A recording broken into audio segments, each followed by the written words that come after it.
Bonjour à tous, merci d'être venus malgré ce mauvais temps, mais bon, c'était un peu particulier. Donc je remercie bien sûr la direction régionale jeunesse et sport et donc cohésion sociale de nous inviter sur ce thème particulier, donc le sport de haut niveau. Et on va commencer par quelque chose qui peut surprendre, la psychonutrition, sur le terme psychologie-nutrition. On va voir qu'il y a des liens très étroits. Et donc, pour la définir brièvement, comment l'alimentation peut avoir un impact sur le mental, notamment du sportif. Donc, on sait que les aptitudes mentales ont un rôle capital et déterminant dans le sport, on est d'accord, ne serait-ce que par la volonté, la concentration au moment des épreuves techniques, et bien sûr les qualités d'analyse pour des sports avec une connotation très technique. Alors c'est souvent associé à une faiblesse et éventuellement une contre-performance, ce manque de mental, on va dire. Donc je passe assez vite sur cette intro. Quand on regarde les sportifs dans la presse sportive et autres, on voit qu'on peut lire « moralement, je n'étais pas présent, la tête n'a pas suivi, etc. etc. J'avais du mal à lutter mentalement. Pour moi, c'est plus un problème mental. » On voit que ce terme mental revient très très souvent. Donc la baisse de mental peut avoir un impact et a un impact sur la fatigue, la vigilance, la concentration, le moral, la motivation et les troubles du sommeil. Alors les prémices pour faire le lien avec l'alimentation, l'hypoglycémie, bon, tout le monde sait ce que c'est, une chute du sucre dans le sang, ça va avoir un impact sur les neurones, la souffrance neuronale, et il va y avoir donc au final une baisse de la performance. Donc ça c'est vraiment le b.a.-ba, on va dire, de l'impact nutritionnel sur la performance mentale, et on considère qu'on est pas en danger, mais on va dire à risque sur l'hypoglycémie après des efforts de 2h30. Donc là, la notion de ravitaillement pour recharger un peu le sucre et permettre au cerveau de mieux fonctionner, voilà, ça c'est vraiment les prémices de la psychonutrition. On va voir bien sûr des choses plus pointues. Donc on va rentrer dans un terme un peu plus, on va dire complexe, la neurotransmission. Bon, ça peut paraître un peu mystérieux pour certains. Donc les neurones, ils communiquent entre eux avec des molécules chimiques qu'on appelle des neurotransmetteurs. Et ils sont modifiés par l'alimentation. Bon, ça peut-être on ne le sait pas trop, mais aussi par l'effort physique. Et directement, donc cette alimentation, pour cibler sur le thème nutrition, a un impact sur le comportement et les fonctions physiologiques et au niveau de la fabrication des précurseurs de ces neurotransmetteurs. C'est-à-dire l'alimentation, une fois absorbée et digérée, va fournir des précurseurs qui vont pouvoir après finaliser sur la fabrication et la synthèse des neurotransmetteurs. Donc en fonction du bien ou du mal manger, il va y avoir ce qu'on appelle une nutrition cérébrale. Donc malheureusement on n'a pas trop le temps, donc on va aller sur des choses plus directes. La notion d'acides aminés. Les acides aminés comme la tyrosine, le tryptophane ou les acides aminés ramifiés, que les sportifs connaissent bien, vont être liés étroitement à la production de ces neurotransmetteurs.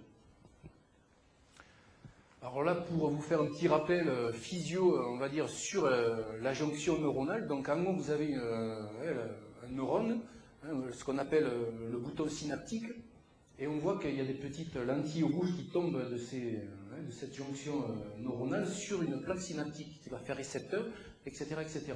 Donc, je dois avoir un petit marqueur ici. Ici, vous avez le nom de ces molécules qui ont un impact sur la neurotransmission. Vous connaissez certainement l'adrénaline, la sérotonine, la dopamine. Donc ce sont ces petites vésicules qui vont être libérées. Et en amont, il va y avoir bien sûr la nutrition qui va permettre de fournir ces précurseurs. Et à la réception postsynaptique, il va y avoir un impact physiologique sur le comportement, etc. Alors si on prend la synthèse, on voit que en gros, là, vous avez la tyrosine. Bon, on ne va pas faire de la biochimie, on est d'accord. La tyrosine va se décliner en plusieurs molécules, notamment la dopamine, la noradrénaline et l'adrénaline. Et on voit sur le côté ici qu'il y a une dépendance par rapport à certaines vitamines, la B6, la B9 et la vitamine C. Donc s'il y a des carences en tyrosine ou en vitamine, il y aura donc une moins bonne conversion de cette dernière pour finaliser la production de ces neurotransmetteurs. Alors, pour reprendre un peu le thème, l'alimentation va mener la tyrosine qu'on retrouve dans beaucoup d'aliments, notamment la viande, entre autres, vous avez donc cette tyrosine qui va rentrer dans le neurone, se transformer, on l'a vu, hop, et avoir un impact en fonction des différentes hormones. Ça peut être ici la dopamine ou l'adrénaline, on est d'accord, sur les réponses biologiques. Mais ça dépend de l'alimentation. Une fois que cette molécule est fabriquée, ce neurotransmetteur, il va y avoir en fonction des zones dans le cerveau, ici vous avez le système dopaminergique, on voit que la molécule produite va avoir un impact sur certaines zones cérébrales, frontales notamment, pour la dopamine. La noradrénaline va avoir un impact plus conséquent, donc on voit qu'il y a vraiment un lien entre l'alimentation et le cerveau. Donc maintenant en pratique, qu'est-ce que ça donne? On est d'accord, hein? On peut préciser aussi que le stress, qui peut être associé à des contraintes physiques mais aussi psychologiques, éventuellement aussi avec un problème d'hypoglycémie, mais en tout cas le fait d'être stressé va avoir un effet d'épuisement de la tyrosine. Parce que plus on est stressé, plus on libère de l'adrénaline, et plus on libère de l'adrénaline, plus on a besoin de tyrosine. Donc quand on est vraiment stressé, on tire sur les réserves de tyrosine. Et au final, dans le cerveau, il peut y avoir, dans les zones cérébrales que l'on a vues précédemment, des parties dites dépressiogènes. Donc il y a un lien aussi avec un impact sur la dépression.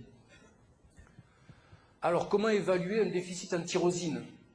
Parce que ça, c'est quand même la question que peut se poser beaucoup de sportifs et de non-sportifs, parce que ça ne s'applique pas que dans le sport. Hein. Alors vous avez des marqueurs, on peut le faire avec des questionnaires beaucoup plus précis, et là je vous fais un état des lieux rapide. Vous voyez que la baisse de motivation, elle va être essentiellement sur l'affectif, on va manquer de concentration, on va mettre plus de temps pour prendre une décision, la libido va chuter, le sommeil, qui est quand même très très lié avec l'alimentation, va être aussi modifié, notamment avec des réveils précoces. On ne sait pas se réveiller la nuit, se rendormir, ça peut arriver. Là, on va se réveiller à 5-6 heures, on va dire 5 heures si on doit se réveiller à 7 heures, donc là, on ne se rendort plus. Ça, voilà, ça peut être des signes d'appel de carence en tyrosine. On est vulnérable au stress, et avant une épreuve sportive, il peut y avoir aussi un besoin plus accru par rapport à la panique un peu avant le départ, etc.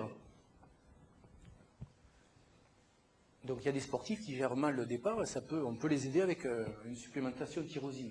Alors la tyrosine, on peut l'avoir dans l'alimentation, donc le préventif est quand même très important, mais on peut aussi apporter sous forme de complément alimentaire de la tyrosine. Bon, pas des doses de cheval, on est d'accord, 250 à 300 mg, mais au préalable, il faut recharger en magnésium, sinon il n'y aura pas d'impact sur l'effet recherché, notamment la motivation, la volonté, etc. Donc voilà. Bon, ça, on n'achète pas sur Internet, et on en reparlera cet après-midi, parce qu'on peut avoir des soucis. Enfin, il y a des Internets propres, mais il ne faut pas acheter sur les sites étrangers, notamment.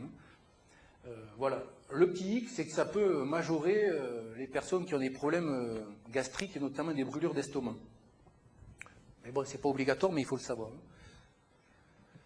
Les contre-indications, il y en a, notamment la grossesse et l'allaitement, les problèmes cardiaques, les antécédents d'infarctus. Bon, vous voyez que c'est pas non plus l'état maniaque. Les gens qui sont un peu speed, ça va peut-être pas on est d'accord. Mais l'état maniaque, ça peut être une pathologie. On le retrouve dans les maladies bipolaires, où on a des phases aiguës. Bon. Et là aussi, en jaune, l'hyperthyroïdie. Bon, alors, peut-être vous le savez pas tous, mais la tyrosine aussi participe à la fabrication des hormones thyroïdiennes. Donc si on a une pathologie hyperthyroïdienne, ça va majorer le petit problème, donc il faut éviter quand même. Donc malgré cela, on arrive quand même à avoir des résultats très intéressants pour le sportif. Alors quelque chose de plus pertinent, on va dire, par rapport au sport, c'est la notion c'est le cas du tryptophane. Le tryptophane, acide aminé important, on est d'accord, difficilement trouvable dans l'alimentation, on va y venir. Donc il participe à la synthèse de la vitamine B3, voilà. C'est le précurseur, ça, il faudra le retenir, de la sérotonine. Et la sérotonine qui, elle, se convertit ensuite en mélatonine, donc avec un lien très étroit sur le sommeil. Ce tryptophane, via la sérotonine, a un impact très très fort sur l'humeur. En parenthèse, les antidépresseurs jouent sur l'augmentation de la sérotonine dans le sang. Mais bon, là, ce n'est pas un antidépresseur, bien sûr. Et sur le sommeil, donc via la mélatonine, ce que je vous ai dit précédemment.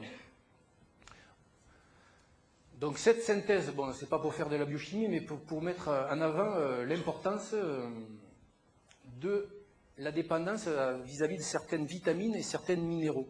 Et donc si vous avez des carences en vitamine B3, en fer, en B6 ou en magnésium, voire en B6, B9, B12 pour la conversion en mélatonine, vous allez avoir des soucis. Donc vous voyez que la psychonutrition, on est dans les précurseurs qui sont nécessaires à la fabrication de ces neurotransmetteurs, mais aussi sur les vitamines et les minéraux qui permettent d'optimiser leur fabrication. Alors il y a une compétition parce que malheureusement les acides aminés interagissent entre eux vis-à-vis du passage sur la barrière hémato-encéphalique, on y reviendra. Hein. Autrement dit, le cerveau est protégé par une enveloppe, protégé du sang par une enveloppe qui s'appelle la barrière hémato-encéphalique. Et ces acides aminés rentrent en compétition pour passer à l'intérieur. Donc bon, on verra que ça peut être un souci. Le tryptophane est très très fragile à la chaleur, hein, il y a une pyrolyse, donc quand on cuit, bon on mange souvent cuit, hein, le tryptophane est déjà un peu dégradé. Ensuite, il est difficile, enfin trouvable, on va dire, dans l'alimentation, on verra où on en trouve. Très très sensible aux radicaux libres. Les radicaux libres, c'est par rapport au stress oxydant, c'est-à-dire un décalage avec un manque de vitamines ou de minéraux antioxydants. Donc ça, c'est lié aussi au tabac, etc., hein, la production de radicaux libres. Donc ça, c'est important. On en parlera un peu les vitamines tout à l'heure. La constipation, bon, ça, c'est quelque chose qui peut être lié à plusieurs problèmes. En tout cas, quand on est constipé, on transforme le tryptophane en une molécule qu'on appelle l'indiquant, et qui est inutile pour l'organisme. Et du coup, on n'a pas le tryptophane en termes d'assimilation au niveau de l'intestin, on est d'accord. Et c'est souvent lié à une dysbiose digestive. Bon, on n'a pas pu l'aborder sur cette journée. C'est le tube digestif du sportif qui est souvent très malmené. Bon, la notion de probiotique, etc. Donc, quand le sportif a des soucis digestifs, ça peut majorer la transformation du tryptophane en indiquant. Et du coup, moins de tryptophane dans le sang, moins de tryptophane dans le cerveau, etc. Donc, vous voyez le lien. Alors, l'aspartame, là, je vois qu'il y a quand même des diètes dans l'Assemblée. C'est vrai qu'on propose souvent un régime, enfin, j'aime pas le terme régime, mais de l'aspartame pour remplacer le sucre. Bon, il y a plein de soucis éventuels sur des complications de santé, on ne va pas rentrer dans les détails, mais en tout cas, on sait que l'aspartame, bon, il faut une certaine quantité, mais bloque la production de sérotonine. Donc, les sportifs, en théorie, le sucre, ils s'en servent à l'effort, donc ils ne sont pas trop aspartame, mais des fois, il y en a qui font des régimes loufoques, et bon, vous voyez ce que ça peut faire.